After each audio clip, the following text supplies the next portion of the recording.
Assalamualaikum warahmatullahi wabarakatuh. Perkenalkan, saya Raharjo Putra Kurniadi dan rekan saya Rangga Ahsana akan membuat video hands-on tugas dari Big Data itu mengubah OLTP menjadi OLAP. Nih, jadi pertama ini adalah diagram IRD-nya dari database OLTP-nya. Jadi sini saya menggunakan database dengan transaksi penjualan. Nah, di database ini saya ada terdapat beberapa tabel. Pertama ada MS karyawan, MS produk, MS kategori, MS harga harian, MS provinsi, MS kota, MS cabang, dan terakhir adalah transaksi penjualan. Nah, data ini sudah saya simpan di dalam database MySQL. Nah, ini sudah saya beri nama con OLTP. Nah, bisa dilihat sini, data-datanya sudah ada. Nah, lalu dari database OLTP ini akan dirubah ke menjadi data OLAP. Skemanya ada seperti ini. Nah, jadi yang pertama itu saya membuat dim karyawan. Itu gabungan dari tabel cabang sama karyawan. Lalu ada dim produk. Itu gabungan dari produk sama kategori. Terus ada cabang. Cabang itu kota sama provinsi. Lalu ada dim waktu. Ini saya generate sendiri di Pentaho-nya. Dan yang terakhir, untuk fact-nya, fact penjualan itu gabungan dari beberapa SK yang sudah saya buat di dim-nya tadi. Oke, langsung aja kita masuk ke Pentaho-nya. Nah, ini adalah job-nya dari transformation-nya. Sudah saya buat skemanya dari dim cabang, karyawan, produk, waktu, fact penjualan. Oke, pertama kita buka dim cabang. Dim cabang itu saya membuat 3 tabel input. Yang pertama ada tabel cabang. Kita lihat, saya ngambil dari ConLTP, tabel kota. Nah, ini digabung di stream lookup.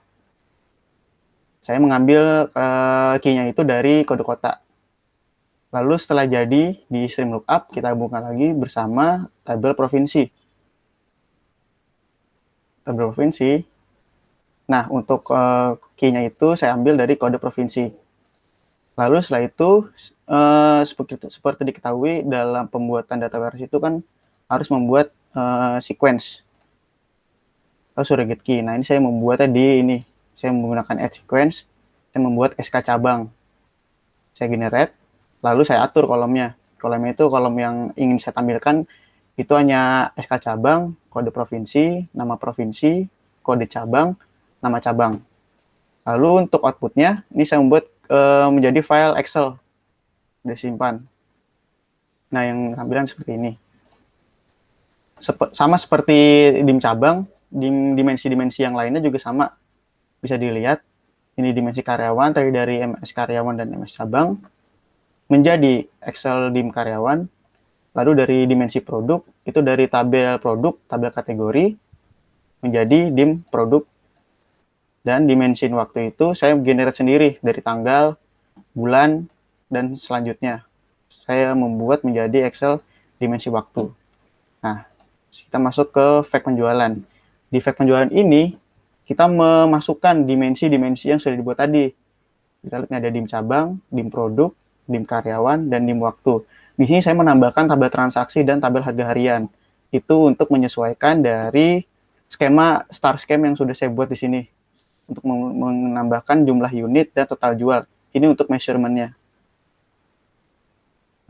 Nah, lalu sudah saya generate dan saya run. Hasilnya sudah saya simpan. Saat di sini. Nah, ini hasil integrasinya. Ada dim cabang, dim karyawan, dim produk, dim waktu, dan fact penjualan. Coba kita lihat dari isinya. Nah, ini. Ini adalah isi dari dim cabang. Lalu ini adalah hasil dari dim karyawan. Nah, dim karyawan. Lalu ini dim produk. Ini dim produk. Lalu ada dim waktu. Nah, ini saya membuat waktunya. Saya membuat dari hari, kuartal, bulan, tahun, dan tanggalnya. Lalu untuk pack-nya ini sudah terbuat.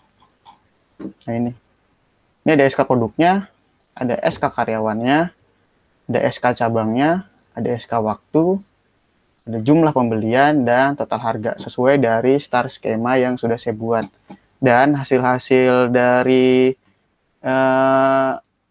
Excel ini yang sudah saya buat itu nanti akan divisualisasikan oleh Rangga Asana yang akan mendemokan setelah saya. Oke, kita lanjut ke Rangga Asana. Selanjutnya di sini saya akan menjelaskan visualisasi datanya itu seperti apa.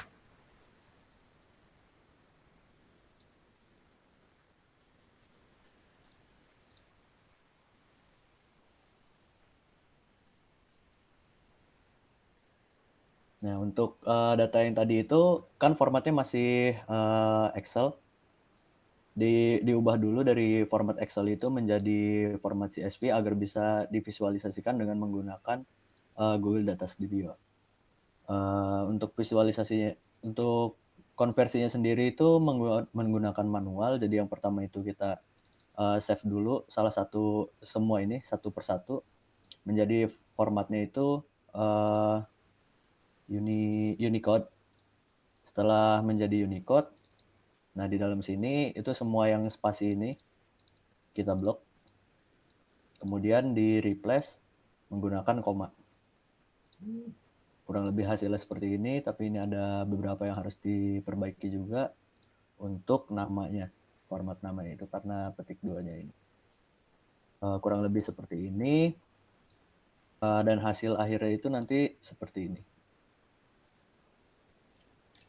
Dengan format CSV UTF-8. Setelah itu kita masukkan ke, kita inputkan, tambahkan datanya. Datanya ditambahkan dulu menggunakan ini, fitur upload file.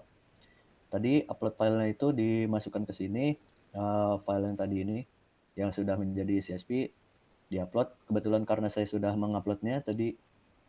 Nah ini untuk dim karyawan, dim cabang, dim produk, dim waktu, dan fast penjualan. Nanti tinggal ditambahkan saja. Langsung ke yang pertama. Untuk informasinya sendiri yang kita ingin ketahui itu yang pertama itu adalah jumlah barang yang terjual. Nah, untuk mengetahui jumlah barang yang terjual itu menggunakan datasetnya itu tadi yang fact penjualan. Nah, di situ diambil SK waktunya itu dari mulai tanggal berapa sampai berapa, dan nanti diambil juga jumlah barangnya itu ada berapa. Kemudian divisualisasikan seperti ini. Bisa terlihat di tanggal 18 Maret 2008 itu ada sekitar 8.663 jumlah barang terjual total. Lalu di sini juga bisa dilihat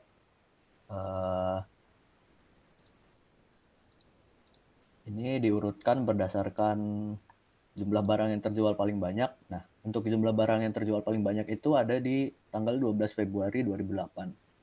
Ini ada sekitar 9.044 total barang yang terjual. Selanjutnya yang ingin diketahui itu adalah jenis barang yang terjual.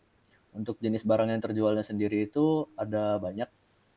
Nah ini, masing-masingnya itu bisa diketahui total barang yang terjualnya itu sampai di tanggal 12 Juni itu dari mulai tanggal 1 Januari sampai 12 Juni itu ada berapa. Untuk minuman probiotik itu ada 17.851 dan seterusnya bisa dilihat. Nah, kemudian informasi selanjutnya yang ingin diketahui itu adalah jumlah keuntungan. Jumlah keuntungannya itu bisa dilihat di sini. Keuntungan terbanyak itu terdapat di tanggal 31 Mei 2008. Itu sampai Rp73.197.070. Selain itu, di sini juga kita bisa mengetahui jumlah keuntungan atau laba yang paling kecil itu ada di tanggal berapa. Nah ini bisa dilihat untuk di laba yang paling sedikit itu ada di 12 Juni 2008. itu hanya sebesar 43.388.750. Kemudian ke halaman selanjutnya, oh ya, untuk jenis barang terjual ini menggunakan datasetnya sama gabungan dari penjualan produk, SK produk dan fact penjualan dan DIM produk. Nah, di sini kita yang menggunakan key-nya itu di SK produk biar sama, datanya bisa terintegrasi. Nah, nanti di dimensinya itu kita ambil untuk nama produk di sini. Kebetulan saya ganti nama jadi produk.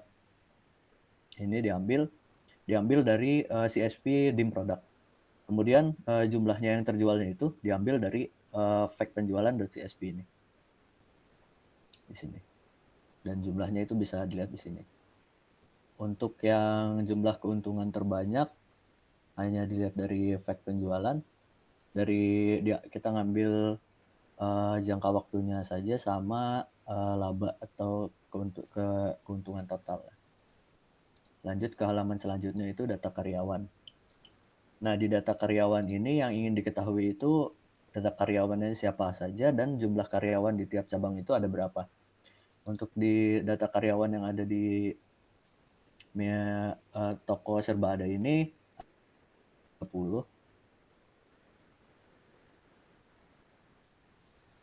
Kami ambil jadi sampel. Nah, ini bisa dilihat ada nomor induknya, nomor induk karyawan, dan di sini ada nama, dan di sini ada cabangnya. Ini menggunakan dataset dim karyawan.csp. Lalu untuk jumlah karyawan tiap cabang, kebetulan di sini di tiap cabangnya itu ada sekitar 10, jadi sama semua. Dan ini juga sama menggunakan CSP dari dataset dim karyawan.csp. Lanjut ke halaman selanjutnya, detail produk. Nah, di detail produk ini yang ingin kita ketahui itu detail dari produknya, jumlah produk yang terjual, dan perbandingan jumlah produk yang dijual. Untuk detail produknya sendiri ini menggunakan dataset dimproduct.csp yang di dalamnya itu diambil kode produk, nama kategori, dan nama produk. Di sini bisa dilihat hasilnya ada sekitar 41. Dan untuk perbandingan jumlahnya itu yang paling banyak itu ada buah. Kemudian ada makanan dan minuman dan sayur-sayuran. Buah sebesar 59,2%, kemudian makanan dan minuman 31,7%, dan yang terakhir itu sayur-sayuran. Untuk perbandingannya sendiri juga kami menggunakan dataset dimproduct.csp. Lalu untuk jumlah pembelian kami menggunakan dataset gabungan. Jumlah pembelian ini didapat dari dataset dimproduct.csp dan fact penjualan. Di sini menggunakan SK produk sebagai key-nya. Yang diambil itu adalah kolom nama kategori dari dimproduct, dan dari fact penjualan itu diambil jumlah pembelian yang dijumlahkan, yang ditotalkan. Kemudian didapat ini dari persentasi ini bisa dilihat bahwa walaupun sayur-sayuran itu hanya 9,1%, tetapi jumlah produk yang terjualnya itu menyentuh angka 199.615 untuk dari tanggal 1 Januari sampai 12 Juni. Kurang lebih untuk visualisasi itu saja saya kembalikan ke Raharjo. Baik, terima kasih Rangga. Jadi sekian dari hands-on pembuatan skema data warehouse menggunakan Pentao Data Integration atau Spoon, dan tadi Rangga juga sudah memvisualisasikan datanya menggunakan Google Data Studio. Sekian dari kami berdua pamit. Wassalamualaikum warahmatullahi wabarakatuh.